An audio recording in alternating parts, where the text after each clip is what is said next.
Good afternoon, everyone. On behalf of the West Virginia University College of Law, it is my pleasure to welcome you to the John W. Fisher II Lecture in Law and Medicine. My name is Greg Bowman, and I have the honor of serving as the Dean of this fine institution. This endowed lecture is another one of our Dean's Enrichment Series, and it consists primarily of lectures featuring prominent legal academics and practitioners who make presentations in their areas of expertise. By sharing their expertise, they help us all increase and deepen our knowledge, which is what legal education is all about. I spent 3 years of my life in law school.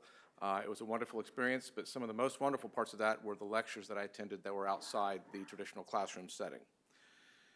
The John W. Fisher II Lecture in Law and Medicine was established through the generosity of Thomas S. Clark, MD, and Jean Clark, and is part of the Clark Family Lecture Series at WVU, which is funded by a $500,000 pledge that was made in 1998. The pledge supports lectures in 10 fields of study throughout WVU, and we're proud to have this event as part of our lecture series here at the College of Law. And it's fitting that this lecture is named after John Fisher, who was a member of the College of Law faculty from 1968 to 2014, and who served as Dean of the College of Law for 10 years. Dean Fisher, who retired in 2014, is the William J. Mayer Jr. Dean Emeritus and the Robert M. Steptoe and James D. Steptoe Professor of Property Law Emeritus, and his countless contributions to this law school, to the legal profession, and to the state of West Virginia are indicative of the College of Law's continued and distinguished legacy of service. And in fact, John Fisher is being honored this year at commencement with the Justitia Officium Award, which is the highest award that the College of Law can bestow upon any individual. And I'm proud to call him my friend and my mentor and my colleague. He's with us tonight. John, would you please stand and be recognized?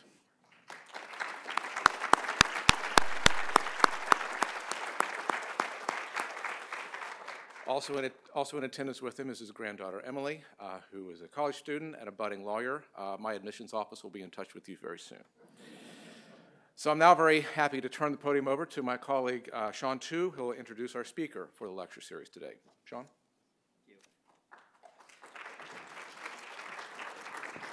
So I have the pleasure today of introducing Dean Carpenter. Dean Carpenter has 3 degrees from West Virginia University. She has a bachelor's and a master's in foreign languages and a JD from the College of Law. She also has an LLM in international human rights from the National University of Ireland. She was a visiting professor here from 2006 to 2007, then a professor at Texas Wesleyan University School of Law, and then the Texas A&M University School of Law, and is currently the dean at the University of New Hampshire School of Law. Prior to becoming dean at New Hampshire, Dean Carpenter was the founder and co-director of the Center for Law and Intellectual Property at Texas A&M. Here, she served as the professor of law and faculty director of 3 intellectual property clinics, intellectual property and entrepreneurship clinics. Like all intellectual property professor, Dean Carpenter embraced innovation as she has spearheaded the creation of innovative academic programs, including experiential learning initiatives, joint degree programs, study abroad programs, certificate programs, as well as interdisciplinary programs with various colleges across university campuses. So I actually first heard of Dean Carpenter 7 years ago when I was writing my first trademark exam. She had posted on the IP professors listserv an interesting real-life trademark situation between West Virginia University and a t-shirt company owned by Miva Man Productions. I loved the situation so much that it was the basis of my first exam. You'll have to ask her about the t-shirts because they are clearly not safe for work. I next heard about Dean Carpenter when she was building the IP program at Texas A&M, where she turned that program into a world-class IP center, growing the program dramatically and hiring at least 4 new faculty in the area. With that dramatic success, it's no wonder that she was hired on as Dean of the University of New Hampshire School of Law, which was formerly the Franklin Pierce Center School of Law, which has been among the top 10 IP schools in the US for the last 25 years. So with that, Please give me a warm West Virginia welcome for Dean Carpenter.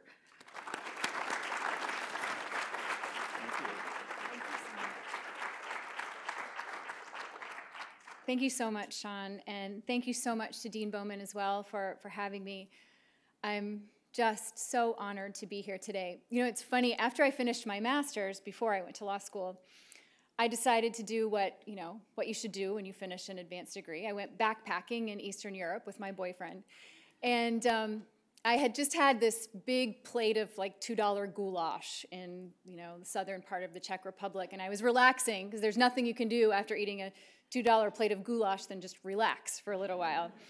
And I called home on a payphone. We didn't have cell phones then. And I called home and I got word that my graduate advisor wanted to talk with me. And I just graduated, the month before. So I said, okay, fine. I called and they said, oh, we know you already graduated, but we screwed up and you're 1 credit short. So is there any chance you can come back and finish up that credit, and we'll pay for you to be in school for the semester. So I was a little bit nervous when I got this call to come back after 20 years and come back to law school, and I thought somebody before I leave today is going to throw me back in a torts class or something, and I will have been committing malpractice for many clients for the last 20 years. But it's really nice to be here, and I'm so grateful for the invitation. And so many of the things that I learned while I was in law school here have informed the way that I think about law and about life really every day. My older son was born the week before Thanksgiving break, my 3rd year. And that meant that I had to kind of bring him to the reviews for my exams. Because I'd spent all semester in school. There's no way I was going to take those exams. So I brought him, he was a few days old, and I brought him to the tax review. And so here I am, a new mother. I don't know what I'm doing, and he's barely, dressed. And I'm listening to the tax review and trying to take notes and hold him at the same time. And he expresses in a very dramatic form what he thinks about taxes, and decides to go to the bathroom, which all over his outfit and, all over me. And I'm sure that made the rest of the class feel really good, too, at the time. But, I didn't know. I just, immediately jumped up and ran out of the classroom trying to change his diaper on the floor outside the classroom. And I think of that every year as I prepare my taxes. And I think that is so emblematic of what I think about tax law and taxes every March and April. When I was growing up across the river from Colfax, West Virginia, I used to ride with my grandmother to take my aunt and uncles to the bus stop in the morning. She had this old Jeep Cherokee, and I remember sitting in there, this herringbone seats of the 1970s and pancake syrup in my mouth, and we would listen to the radio on the way to the bus stop, and I would hear the morning mine report, every morning on the radio. It was such a rhythm. It was, Loveridge will work, Blacksville will work, Sentinel will work. And the mine reports were, for me at that time, simply the rhythm of morning. I heard them underneath the tones of conversations and, in my head as I went about my day playing with dolls underneath the rhododendron, running down our country road. And even still, admittedly, it's sometimes the rhythm of the mine reports that I hear when I make bread. I bake bread on weekends, and when I do that, it's just the symbol for me of morning. It's routine, it's home, it's what I love. And I was way too young to understand what that meant then, but I do remember just holding my breath for a moment and feeling this tiny sliver of relief every time I heard the words, will work.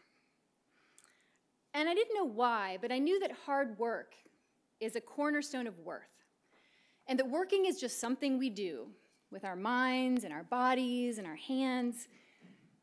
And I learned as I grew up that this state is the state of the Battle of Blair Mountain, the state of the raids of John Brown, a history of people standing up and working hard for what they believe in, what's good for people, what will change the world. Later, I would also learn that from my grandfather that he sure is a hard worker was the best compliment a prospective boyfriend could receive. And I didn't know why mines wouldn't work. But working to me always seemed good and sure. An understanding I had even at the age of 4 or 5. Blacksville will work, Loveridge will work. And I went to school with the sons and daughters of miners and manufacturers, with the children of people who worked underground and went above ground for factories like Phillips Electric and Alcan. My grandfather and his brother made cardboard boxes for Beechnut, and we all went to school together. We had, long and curvy bus rides, and, we tried unsuccessfully to write, missives or bad words on the windows as the bus took us either to or from school. The children of miners often had these really cool reflective stickers to put on their notebooks. And they were stickers that were destined for hard hats, but often found their way to folders and backpacks, and sometimes they reflected light, miles underground in the inner chambers of a school desk. And at the time, I didn't think much about West Virginia's economy, although I understood we were a poor state.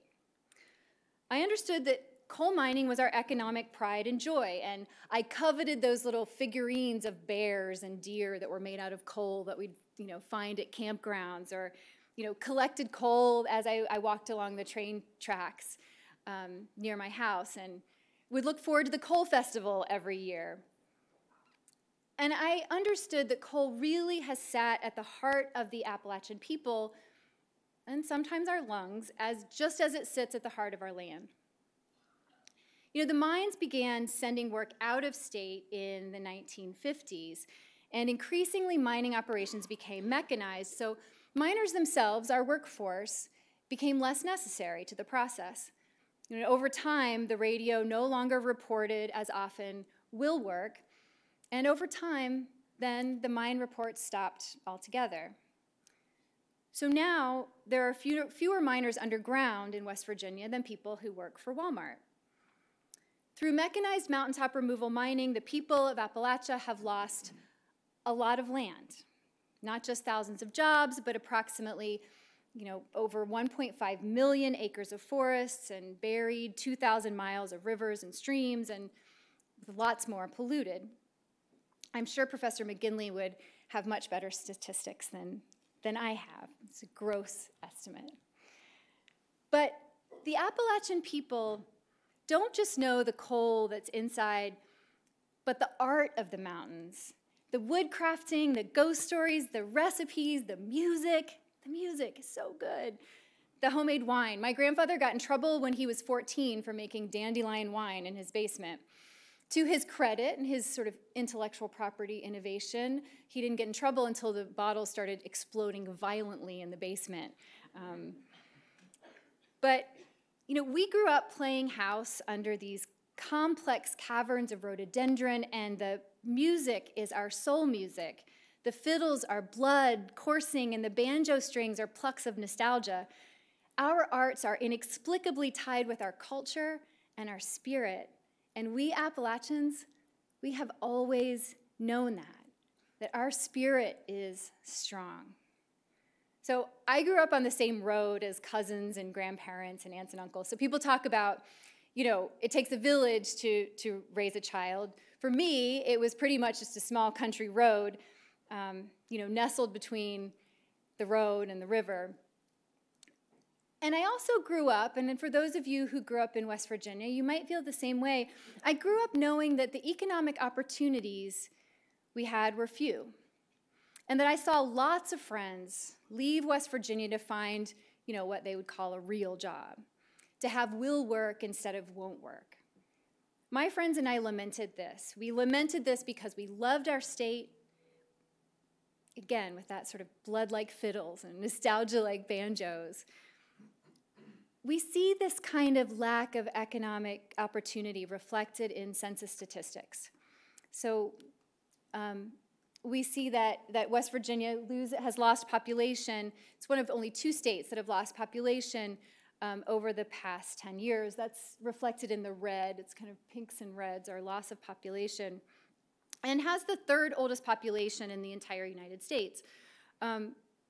Now, my grandmother would tell me stories of the time when her father was the sheriff, and they lived downtown in the sheriff's residence, and people, walked up and down the streets in the evenings, greeting each other and shopping and bustling and busying. And in my own history, a lot of those stores were shuttered, but still the stately old homes lining the way to and from the center of town were incredible. They started to be businesses. I went to the eye doctor in one and took dance classes in another, got in big trouble for going into a fortune teller's booth in a third. But those houses are torn down now. And there are fast food restaurants, a chain pharmacy, a car wash, and that is some measure of economic development at work. So, okay, this story that we're talking about, this story is not unique to West Virginia. This story is the story of so many places across the United States and around the world, places that have been historically steeped in economies of manufacturing and mining that are no longer as viable as they once were. This is the modern American story.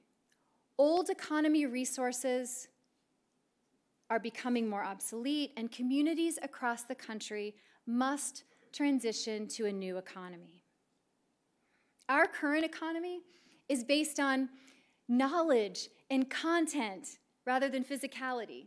As early as 2003, Fed Chair Adam Greenspan was saying that we are firmly within an intellectual property economy now. But encouraging this transition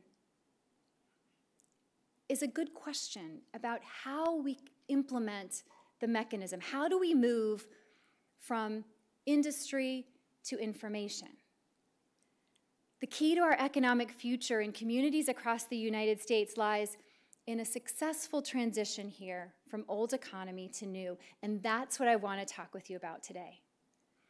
Support for and development of intellectual property, the products of human creativity, is an essential element of this transition. IP is the fruit of innovation and invention, and an economy that is based on information and content is simply an economy that is built on intellectual property. The Department of Commerce did a study a few years ago, in 2016, and they found that out of 313 industries across the United States, 81 of those industries are IP intensive. And that's from left brain to right brain. People used to think about IP, that's for engineers. But it's really just anything that is content, anything we think of, any ideas that we have, anything that manifests from us, from left brain to right brain, whether it's software, security, healthcare, financial services, insurance, marketing, art. All of those industries are driven in part by IP. Intellectual property represents 30% of all jobs across the country, 38% of our GDP. And the jobs in IP are growing as fast or significantly faster than jobs in other areas. So intellectual property is unique as a driver of economic development, in part because it's not geographically limiting as traditional economic resources are, and it can be just as available to people in rural communities, like where I grew up, as it can to those in urban areas. So when I think about this, I think about growing up on the river before I realized that my Scottish heritage would never tan, no matter what. The best I can hope is all my freckles will just grow together. That I would try to sunbathe on by the river, and it was between these two mountains. So most of the time I spent just sort of chasing the sun because there was such a narrow space for the sun to get through. So I'm like moving my towel all throughout the afternoon. But in the new economy, we don't have to chase that space between the mountains. The mountains are no longer an obstacle. Finally, The global information economy is wide open sunlight, open and accessible to all. For economies in transition, it's vital to work out how to support the growth and development of intellectual property, legally and practically. And lawyers and law schools can play a huge role in that. So I want to talk for a little bit about the components of that transition, because I think that this is the transition that we are thinking about here, but it is the transition that we need to be thinking about on a global scale as well. How many of you are from West Virginia? How many of you intend to practice here? Great. I don't care if you were born here or grew up here, or if you, if you're staying here after graduation, or if you want to move away to Detroit or Algeria. This is the story of here, and what I'm talking about is the story of here, but it's also the story of Detroit, and it's also the story of Algeria. Helping economies transition into the information economy is the story of our modern world, and it is a challenge for us as students of the law and as champions of legal infrastructure for tomorrow. The way we're going to solve the grand challenges of our world, like climate change and healthcare, it's through intellectual property. And hey, it's going to also keep us sane through art and music all the while. And I would venture to say that if we don't transition effectively, that contributes to health problems like the opioid crisis, and economic inequality, problems of national security, and instability within developing countries. So let's talk a little bit about the university. I would like to talk about the role that universities play in this process, because universities have been and continue to be a driving vehicle to encourage entrepreneurship and innovation. You know, the spirit of entrepreneurship is very definitional of the American spirit, and universities have sat at the core of that. You know, we think of that as kind of a modern phenomenon, but while tech transfer programs and research divisions of academic institutions are often thought of as kind of recent things, really, government entities and universities have partnered for a long time in the interest of research and development throughout much of the history of the US. The creation of land-grant institutions is a great example of that. The federal government creating links between education and R&D and how that relates to real people in the real world. And that's a mission that we take seriously. Tech transfer is another area that I want to talk about because it's a critical component. Government and university involvement in economic development has often grown out of areas where the market is just inadequate as the sole vehicle driving innovation. And there are real benefits we see to collaboration between government entities, the academy, and private industry. Technology just moves faster than the market in many ways. We see that all the time. And while technologies are rapidly evolving, those technologies can become even more heavily dependent on complex R&D, which is just too much for some single private entity to take on, particularly in the context of an entrepreneurial startup firms. So by linking private business entities with the university R&D, those entities can really focus on the business development and shorter-term projects while benefiting from the breadth and the depth of university resources. Under the Bayh-Dole Act, passed by Congress in the 1980s, we can see that universities and businesses can retain the IP rights to the results of federally funded research and development. And did you know that the primary architect of the Bayh-Dole Act worked for years in Wheeling, West Virginia, at the National Technology Transfer Center? He worked with my dad. My dad is here back there, and Joe Allen, and he lives just over the border in Ohio. You know, while some federal agencies did say yes in the past to allow universities to retain patent rights, like Department of Defense and National Science Foundation, I think, are a couple, there were others that didn't. So NASA, for example, the Department of Agriculture, hugely important to us, the Department of Energy. those had policies that didn't allow that patent ownership to transfer. So the Bayh-Dole Act has really improved the transfer part of tech transfer. And the Stevenson-Weidler Act also helps tech transfer by requiring agencies to go one step farther and allocate portions of their budget to tech transfer and to establishing offices of research and technology applications. Spin-offs are another component of this process. And there hasn't been a lot of comprehensive research on the impact of university spin-offs on economic development, but they're often particularly productive, and estimates show that university-created spin-offs sort of create jobs at a higher rate than average new companies. You know, university research is frequently either too early in a product cycle or too far ahead of the market to be developed otherwise.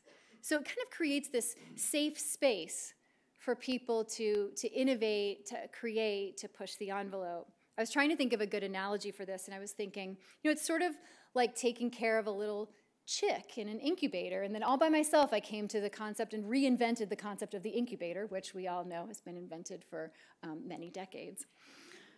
So, you know, large companies often focus their sales and marketing to an established customer base, not on the kinds of disruptive technologies that foster the most innovation. But university spin-offs, on the other hand, can focus those energies on different and less certain types of inventions.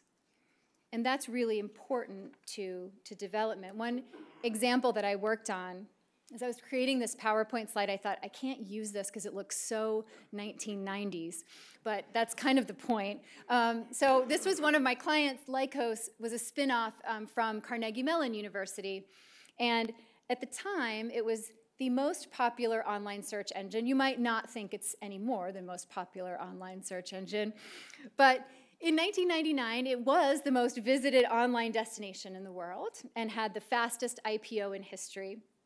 And Lycos was a spin-off of, it was created at CMU and had enormous impact on the tech market at the time. See, it's amazing where go get it will get you. Stanford has been involved in spin-offs that have really rocked the tech world, like Hewlett-Packard, Sun Microsystems, Cisco, Yahoo, Google was part of, Stanford was involved in part of Google, Instagram, YouTube. And you know, in a university environment, allowing and fostering an environment for spin-offs can really encourage the growth and retention of entrepreneurial faculty who know that it's a place to do cool things. And opportunities to share, for a university to share and grow through equity and royalties. And outside the university environment, again, here's the partnership between the university and the state and private industry. It can really be an engine for regional economic growth, like we've seen in the Research Triangle in North Carolina, or Route 128 outside of Boston, or even in the Pittsburgh area, right in our own backyard. Encouraging innovation within university environments fits into the mission for the university also. As a pillar of the community, as an institution to challenge ideas and to explore and develop and test them. I always think of a favorite line in a T.S. Eliot poem, you know, time for 100 visions and revisions before the taking of toast and tea. When I was a visiting faculty member here, the dean of the Creative Arts College came to talk with us at a brown bag lunch. And I hope it's okay that I tell this story, but I'm just going for it. So at the lunch, we talked about the role of the university in the community, and he told us about an exhibit of works by MFA students, and some of which were photographs that people might find offensive. So the exhibition was to be hung at the end of the school year, and it was going to be showing when the public theater was going to be coming into the space for the summer and for its summer stock theater program. And the dean was discussing, kind of the disparate roles here that have to be balanced in this kind of situation. Whether or not it's possible to seek some middle ground. Like, should the university remove any photographs from the MFA exhibit that might, be not fit for public consumption? Should it censor works that are exhibited by students at certain times of year? And as we began to discuss the issue, it was a fabulous conversation. And one of your professors stood up and remarked, "Where else, other than a university, will students be able to push the envelope? Like, if a university isn't a safe space for students to test the bounds of their study, to push the envelope for ideas and innovation, where is?" And as he or she sat down, he or she added, "I'd rather see potentially objectionable photographs than I would the 40,000th mediocre production of Oklahoma." To me, and I nothing against Oklahoma, I like it. I would burst into song of "Oh, What a Beautiful Morning" if I could sing, but. So the room was filled with laughter at that point in our conversation. But your professor, who again will remain nameless, made a point that I have returned to in my mind countless times in the last 15 years. The university environment is precisely the place to explore ideas. This is where innovation can occur. Because innovators at a university, whether in the area of nude photography or engineering or health sciences, aren't beholden to a commercial market. Research and development can occur that wouldn't in an otherwise strictly market-driven economy. Okay, so maybe this exposes my own certain bias as an educator, but I want to have an educational system in universities that values intellectual property so that the next Steve Jobs and Steve Wozniak are better off in school than out of school. And it's essential that universities take on this role because they're able to do so uniquely, with academic freedom and research and development being front and center rather than market and profit. So to transition from old to new economy, it's critical that we increase our understanding of intellectual property and the use of IP strategically. Where commercial assets all too frequently once stopped short in the face of a mountain, IP assets can flow through the valleys as rivers, whether to a distant manufacturer or licensee, on the internet, an equity partner, or a distributor. A global information economy creates mountain passes while leaving the beauty of the mountains intact. Now, intellectual property protection, however, isn't something that you can just kind of tack on at the end. It's critical to consider it on the front end of any venture because if certain steps aren't taken, the rights can be lost. So trademark rights, for example, depend on the use of a mark that doesn't infringe on another's rights, so you really want to have forethought in planning before you move ahead into the market. Patent protection relies on filing dates, and if those aren't followed, can result in a complete lack of protection for the applicant. And history has a million examples of how, of intellectual property successes and failures. I'll just share maybe a couple. I think there are at least 3 people who have claimed to have invented the telephone, for example, and this being the first telephone. This is the one I called from the Czech Republic, and yet the one individual that reaped all the profits, all the benefits in dollars and in the annals of history, Alexander Graham Bell, was the one who had a patent. So Elisha Gray, I don't know, is anyone sort of aware of these controversies or this story? So Elisha Gray had been in competition with Bell, and Gray developed the capability to transmit sound, but not speech. So in 1876, he inscribed the drawings for the telephone in a notebook, And a few days later, his lawyer filed a patent with the PTO. The same day, Bell's lawyer filed a patent application for the harmonic telegraph, including speech. Those are the basic facts. But beyond those basic facts, there are a whole bunch of theories attesting to what happened next. So one theory said that Bell paid the patent examiner $100 to obtain access to Gray's specifications, which taught him how to do it. An affidavit that was submitted years later by the patent examiner kind of says that that's true. Another theory says that Gray's lawyers advised him to withdraw his patent application because telling him erroneously that Bell's application had been filed first. Meanwhile, Gray's lawyer was actually on the payroll of Bell Telephone. All that's going on, and then there was an Italian immigrant, Antonio Meucci, who Congress finally acknowledged in 2002 was the actual inventor of the first telephone. And for whatever reason, he didn't file a patent application at all, didn't obtain patent protection, no credit, no profits.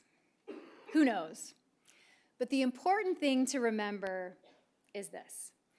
Because Bell was given the intellectual property rights over the invention, he alone was able to capitalize on it. And the role of intellectual property in innovation and entrepreneurship and the growth of industry is simply not to be underestimated. So, okay, I'm not just talking about groundbreaking technological developments here. I'm sure we all have, the next telephone in our head. But it's important to remember that all intellectual property resources that have value are not necessarily groundbreaking technological developments. My favorite example is one from Wheeling, the Ziegenfelder Company. The Ziegenfelder Company took a very common product. They started 140 years ago as a confectionery and an ice cream shop.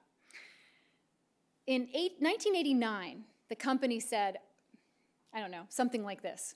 All right, we've been an ice cream shop for a really long time. Let's do something different. Let's take it to the next level. What's next level for us?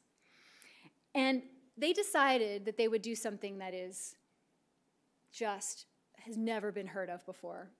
They're going to mix like water and sugar and flavoring and coloring, and they're going to make frozen treats. Popsicles, but not, it's trademark, Twin Pops, frozen Twin Pops. So they started to do this, and it's not exactly what one would think of as an innovation, but they packaged these Twin Pops in a unique way. They call it the Rainbow Array. And they developed through this rainbow array a form of trade dress. And I worked for the firm that represented them in court, sort of protecting this trade dress. And so the rainbow array it consists of Twin Pops that are arranged head to foot in a clear plastic bag in the colors of the rainbow. And by packaging it like that, suddenly that served as a source identifier for them in a way that enabled them to get these things in big box stores. Look for them the next time you're at Walmart or Target. Big box stores across the United States selling millions of Twin Pops a year across the country. I mean, no offense, but it's probably one of the least innovative inventions you could imagine, yet using intellectual property in a creative way saw their success.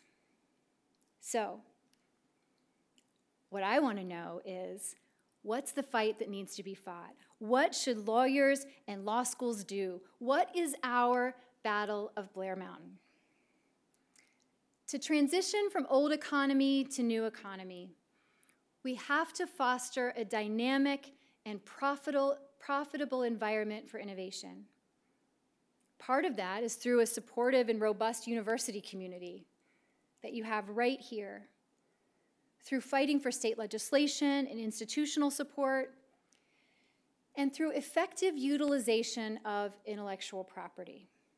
IP and technology can create the kinds of meaningful opportunities for young people to live and to work in their communities, the ones that they love, like I love this place, to make efficient use of their own resources, their strong spirit, and their creativity.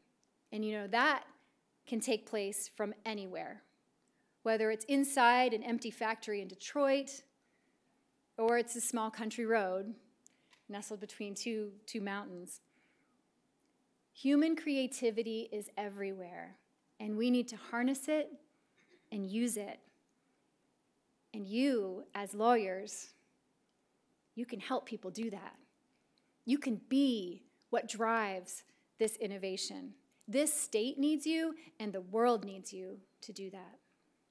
This issue spans art and science and business and industry, culture and environment, twin pops and telephones.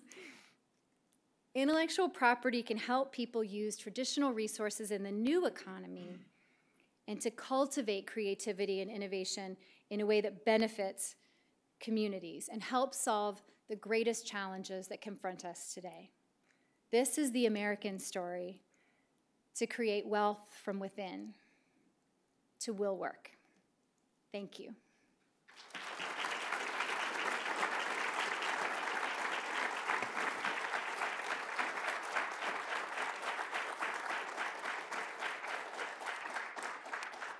Perhaps we could take a few questions from the audience? Yeah. I know you have a class at 1, so I promise not to give long-winded answers if you have questions. Does this mean we solved all the grand challenges of the day? Done. Yes. Okay, I remember from the LSAT, we had an article, that great test, an article about IP actually. It was about the struggle between like having clients patent their ideas, but also letting freedom of technology flow across like interstate and international borders.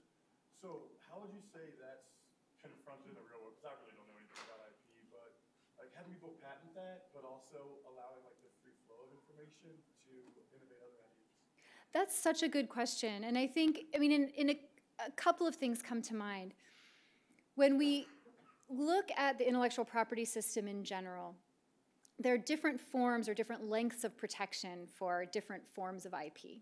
So for trademark protection, for example, it lasts forever as long as you're using it. It would be really weird for someone to say, like, okay, McDonald's, you've had enough of the golden arches, you've had your turn, time to give it to Burger King, right? So that's, you think that it makes sense in a consumer protection sort of sense that would last longer than, say, a patent. And if a patent is going to last 20 years, it's kind of a bargain, right? A patent is given by the government to an inventor that says, you know, hey, we're gonna strike this bargain, we're gonna encourage you to innovate, and we're gonna give you this monopoly for a period of 20 years. And that's how we're gonna strike the bargain. Now, when it comes to the technological universe that we're in, and 20 years used to maybe not seem like that long, but 20 years can be the life cycle of many products. Think about where we were with technology 20 years ago. So what you're asking really strikes at something that is one of the most hotly debated issues in intellectual property today. And clients deal with it in different ways. Some of them deal with it by not seeking a patent and deciding to instead keep something as a trade secret, which is free and it can last forever, but as long as it's a secret. With a patent, you can make it public and still have the rights.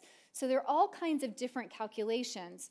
Copyright comes into it too, particularly in the realm of software, where there can be some overlapping protection of patents and copyrights. Copyright lasts a much longer period of time, but doesn't have kind of the robust protection that the patent does.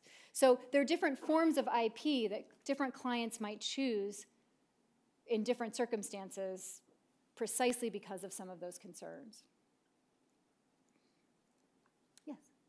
Following Cam's question, there's a company that my cousin and a couple engineers are trying to start involving like blockchain and encrypted data and all this stuff. And are you getting ready to ask me for free legal advice?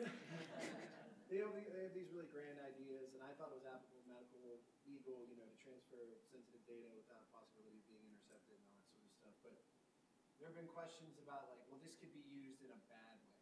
This could be used by someone, to transmit illegal information or things like that. Like, how do you combat that when you have this idea that you think could really change things, but it could be used incorrectly or differently than how you envision? Yeah, isn't that, I mean, that's a great question. I feel like it comes up in like comic books and things like that, right? When you sort of, you create a new technology, you want it to be used for good, and it could be used in a way that that is not particularly the way that you intended in the first place. I think that one of the things that patent rights enable you to do is to have somewhat exclusive rights. There's been a chipping away in recent years of kind of the exclusivity of patent rights, but the kind of monopoly that you have enables you to, control the use of IP and technology for a limited period of time. But one of the beautiful and maddening and terrible things about technology is you just never know. I mean, it can be put to all kinds of different uses, and so really there's no way to kind of have that sort of ultimate control over how a particular technology is used.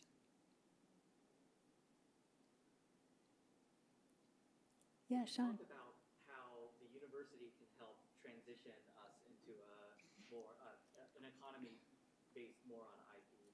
What can the state do, and what can private industry do to kind of push that forward too, especially in a state like West Virginia? Yeah, I'm like checking do we have another hour? So a few things. One, I think the state we'll take the state first. And just quickly, the state has three mechanisms, right? The state has direct investment, which requires capital, and that's not, something that we're going to see a lot of, I think, coming out of West Virginia right now. Second, the state can encourage private investment. So there are certain ways that West Virginia has, we have legislation over the past 10 years, 15 years that has been meant to foster entrepreneurship and private investment, angel funding, things like that. So we have CAPCO legislation in West Virginia, and there are, the ways the state should be using its power to the extent that it can. If it can't do the direct investment in entrepreneurship and innovation, it can at least create a healthy approach to foster innovation and entrepreneurship. I think that the consultant McKinsey did a report with the College of Business and Economics here a few years ago, and was encouraging the state to do a third thing, which is to help to create networks, to have something like an innovation council at the state level, and to really help encourage and create a culture that supports that infused across state agencies, that really supports the development of new businesses. I saw that Philadelphia is doing an interesting thing now where it's a hashtag about the keepers. And so what they're doing is saying, they're naming certain people, young, educated professionals that they want to keep in the city. And so they're naming them, this costs no money, but they're calling them the keepers. And they're saying, you're a keeper, we want to keep you all here. We want to keep you smart, all of you, educated young professionals here in the state. And we want to create an environment where that's something that we support. Now that costs $0, but it helps to to transform the environment in a way that I think is helpful. So state can approach direct investment, sort of indirect support, and then I think we can go a long way toward creating the kind of culture that helps keep people here and keep people innovating. That is a good note to end on. So thank you all very much for being here. Thank you, Dean Carpenter.